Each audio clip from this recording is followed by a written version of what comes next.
Hey, it's Mrs. Hale coming at you with an introduction to chapters 23 through 26, which is the Gilded Age in period 6 of AP. The Gilded Age is basically from a bit of the Civil War, but mainly the Reconstruction through 1900s. And what I have for you is a color-coded flow chart just to show you how massive this unit actually is. Goes from chapter 23, talking more about the South, to 24, looking at our second industrial revolution, 25, life in cities, and then 26, looking at the farming and the Midwest as well. So, given the nature of this, I want to start off with chapter 23 by talking about some of the presidents that you will come across. President Andrew Johnson, you are familiar with from President Lincoln being assassinated. Now, what you'll notice on each of these presidential slides are the different developments while they are in office, and some of them I'll tease out more later on. You then have President Grant, who is known as the Civil War general. You have Rutherford B. Hayes. He's also nicknamed Brother Fraud. You have James A. Garfield, who is assassinated by Charles Guiteau in 1881. You have Chester A. Arthur, who had been Garfield's vice president, who then takes over. Grover Cleveland, this is part one for Grover Cleveland, and he feels as though his job is relatively undone. But then Benjamin Harrison comes in. Benjamin Harrison is actually the grandson of William Henry Harrison. And then we have Grover Cleveland back again. Okay, now the second time he was in office, it did not go as well as his first time, in particular because of some of the economic issues that went on in our country.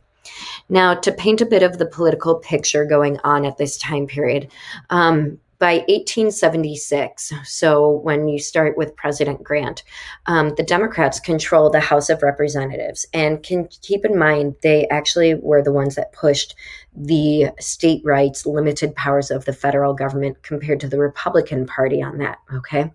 Now, both parties do have strong organization, and there is a ton of voter turnout. Now, there is also, it's kind of funny, but there is also like, oh, good voter turnout, but there is election fraud and people tended to vote more than once. So what you have here are two bar graphs. One is about federal revenue, meaning money, and then the other one is about the government employees. Focusing more on the employees, just realize that the power and scope of the government expanded during this time period, not only because of the tax money and the operating budgets, but then also because of the number of employees for the federal government. So on the note of that, why Garfield was assassinated, okay? So prior to Garfield, and this will sound familiar from Andrew Jackson, you have what's known as party patronage, okay? The gaining of office and then putting your cronies or your buddies into place, right? Which sounds a lot like Jackson with the spoil system. So Garfield wanted to reform this, and it becomes signed under Arthur, the Pendleton Civil Service Act. But what Garfield was pushing for was saying that if you were getting a job within the federal government, that it had to be based on merit, meaning that you knew you were qualified for it, rather instead of just being a friend of someone, okay? So the political cartoon here is supposed to be Charles Guiteau, who says an office or your life. And if you notice a couple details here, it says President's Bell, that's broken, on the White House here. Guiteau's revolver is an English bulldog, okay, which is a type of weapon. So this era, the Gilded Age, is also known as the era of good stealings, playing off of the idea of the era of good feelings from after the War of 1812. The era of good stealings is definitely marked by President Grant and his time in office. Now, I've mentioned a couple times this phrase Gilded Age. What is it actually? So the author Mark Twain actually came up with this phrase. He coined it. And it's his idea that America is in this Gilded Age. Everything on the outside looks great. It's super shiny. But underneath, when you start to scratch at the layer, it's dirty. You see the corruption. You see the problems that are going on. So on the note of problems and corruptions, let's talk about some of these scandals that marked President Grant. So the first one here is known as the Black Friday scandal, or I more often than not call it the scandal. James Fisk and Jay Gould were railroad and Wall Street speculators, meaning they kind of basically hedged on the bet in future. Okay. They tried to corner the gold market, figuring that from the Civil War, the debt that we needed to pay off would be paid off in gold itself. So Fisk and Gould involved Grant's brother-in-law, who had encouraged a specific person to be hired into the Treasury Department. Now, through that appointment, Gould and Fisk were going to be alerted when the government was selling off gold, and they could basically profit on it. President Grant did learn of the scheme and was able to basically sell off enough gold to prevent the major problem for the federal government financially, but to also end up ruining Fisk and Gould. Another scandal that you have, cartoon on this. You have kind of cleaning up the muck and the gold room, and the reason why for the animals is your bull and your bear market when it comes to different periods within market strengths or market weaknesses as well. So then you have the Credit Mobilier scandal. So hear me out on this, okay? So people that owned stock in the Union Pacific Railroad formed a construction company called the Credit Mobilier of America. And the federal government gave this company, the Credit Mobilier Company, contracts to build the railroad. So then what ends up happening is the congressmen are involved in this and basically are now shareholders of this construction company. And this construction company is the one that is awarded the money and the contract to then build the railroad.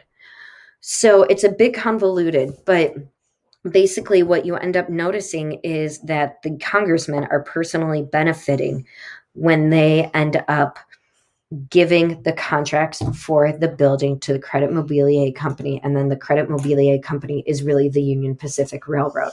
So it's almost like double dipping. What the cartoon is then the different, ailments, if you will, the dead, the dying, and the crippled in the Credit Mobilier ward of the Union Pacific Hospital. So it's as Colfax died of Credit Mobilier, you have rheumatism, you have elephantitis for the Credit Mobilier, gout, and other problems going on here as well. You then have the whiskey ring scandal that happened towards the end of President Grant's time in office.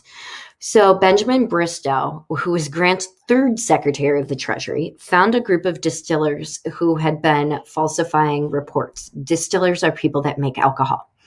Turns out that they cheated the government out of millions of dollars in tax money. And it was then discovered that some of the men that President Grant had appointed were also involved in the scandal.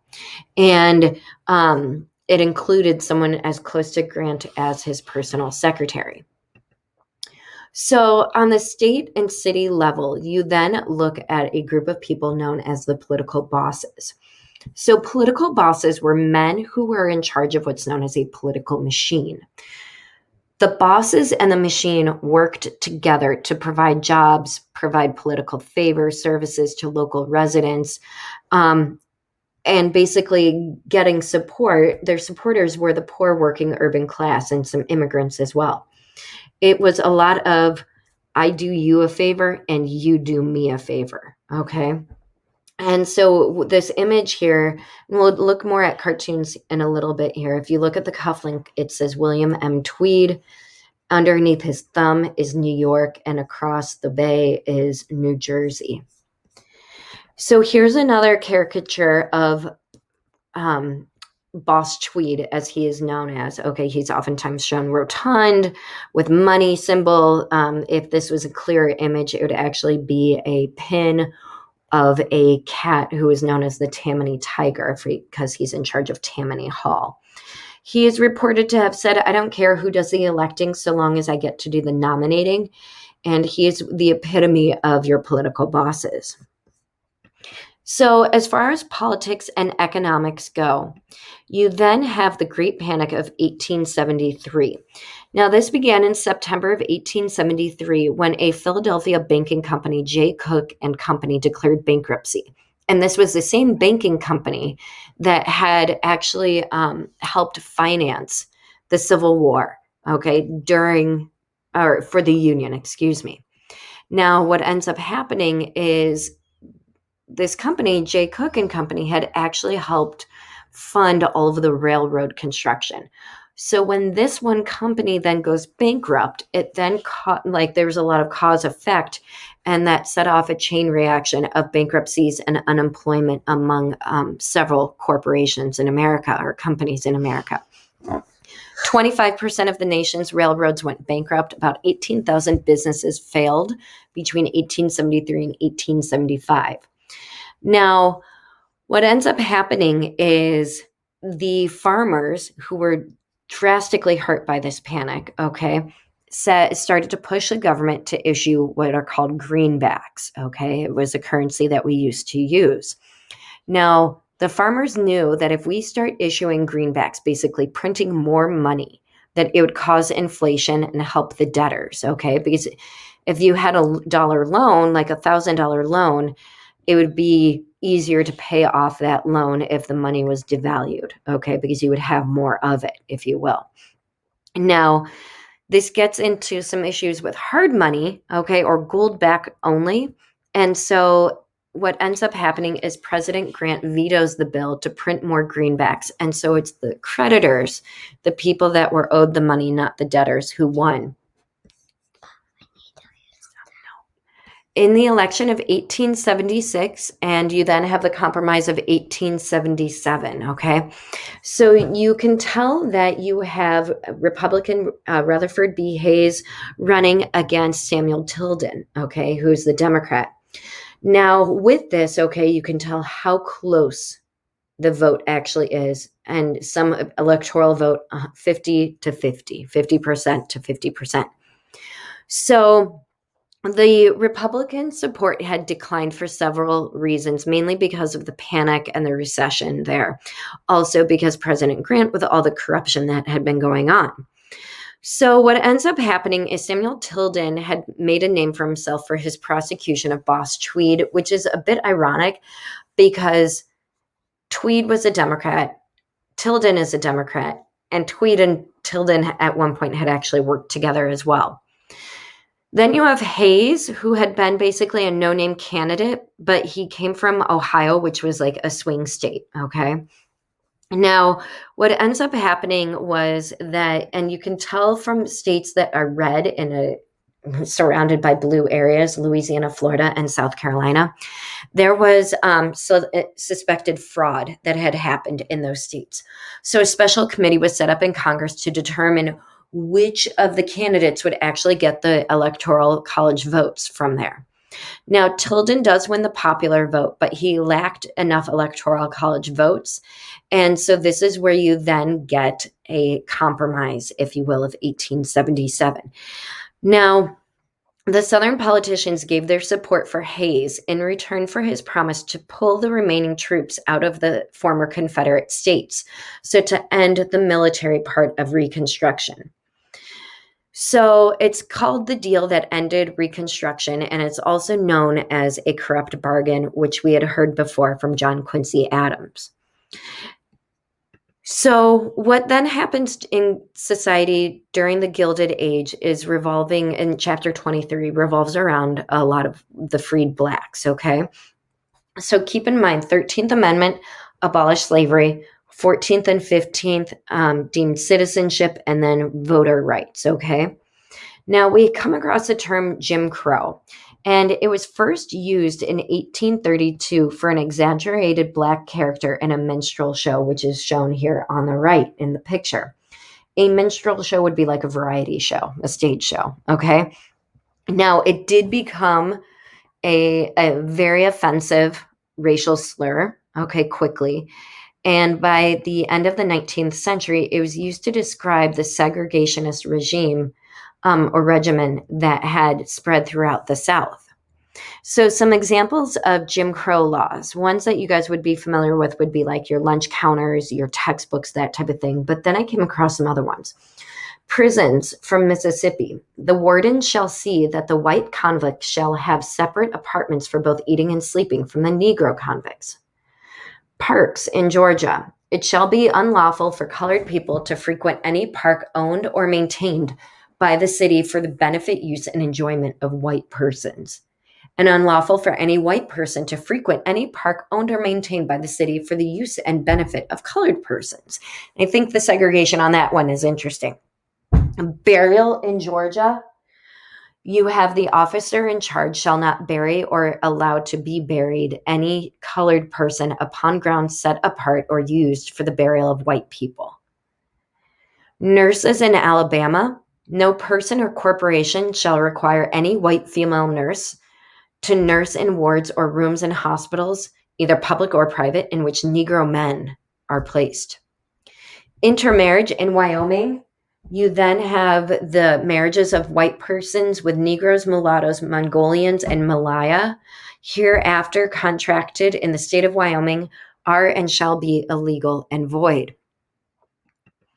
You then have a couple images, theaters for the colored people. Obviously, you guys are familiar with like drinking fountains that are segregated. The picture on the bottom left is actually a drinking fountain at a bus depot.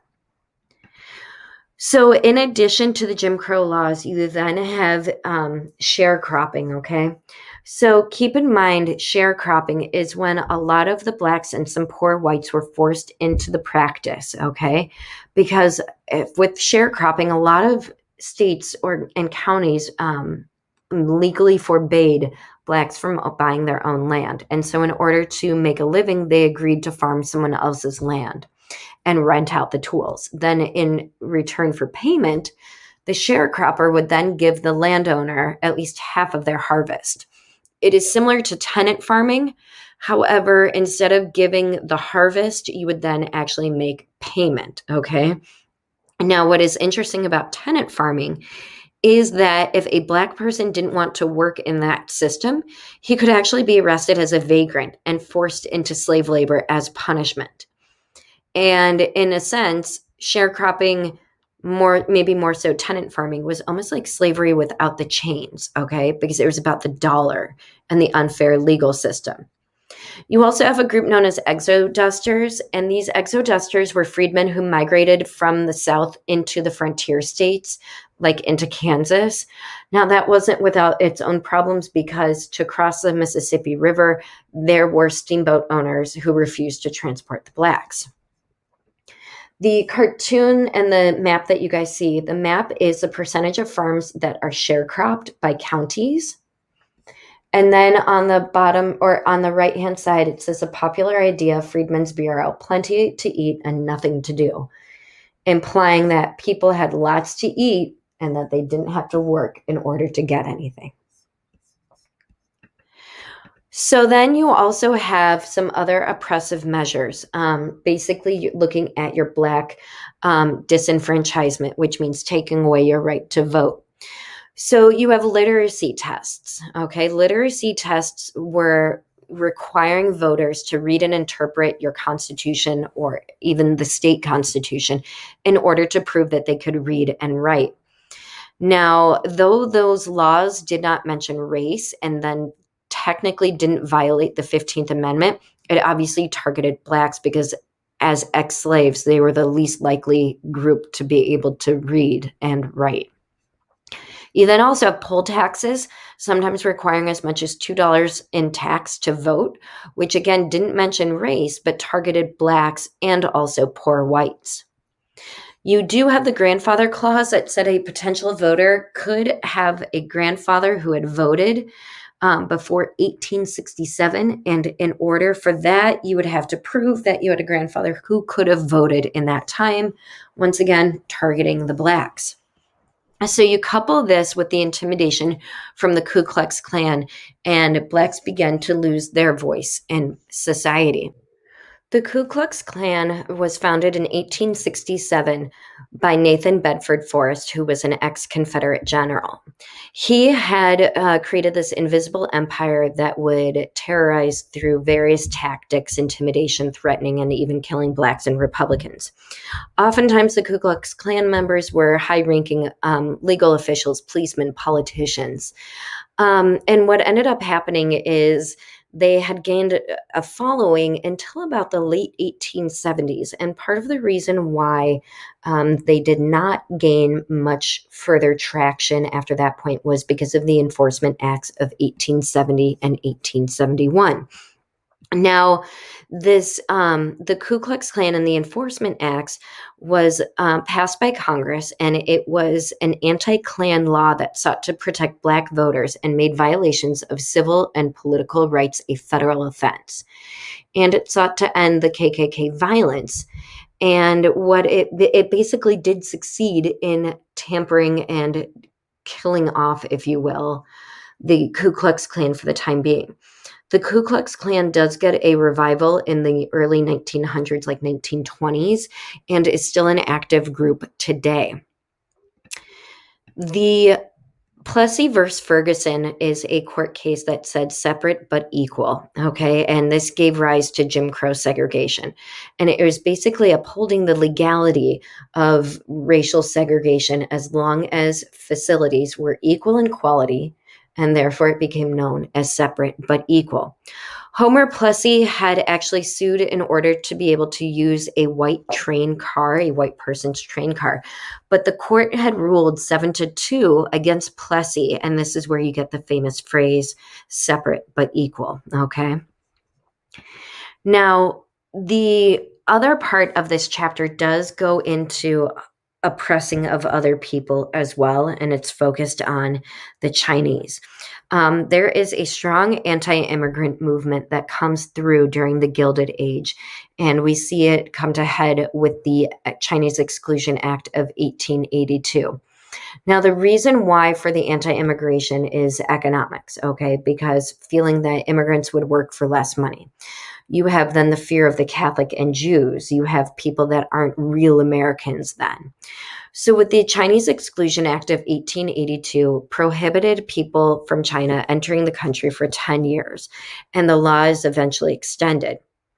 Now, any Chinese person who is currently in the United States had to reapply for entry, and you were given permanent alien status, but denied citizenship. And after the completion of the Transcontinental Railroad in 1869, we saw some Chinese that were moving into the mining areas of Idaho, Montana, Colorado, and most ended up moving to California, and therefore we began to see this uptick in violence. The cartoon that I have here is showing, it's a vicious cartoon. It's anti-Chinese, showing the honest working family man here on the right. It says, God bless our house. You have the children, the wife, the cat, all doting on him when he walks in, assuming from work. Compared to these Chinese men who look like they are in an opium den and just kind of passed out, but also eating rats. You then have, just as a reminder of where we have been and where we are going, next up with chapter 24 with the Transcontinental Railroad, and then into our second industrial revolution.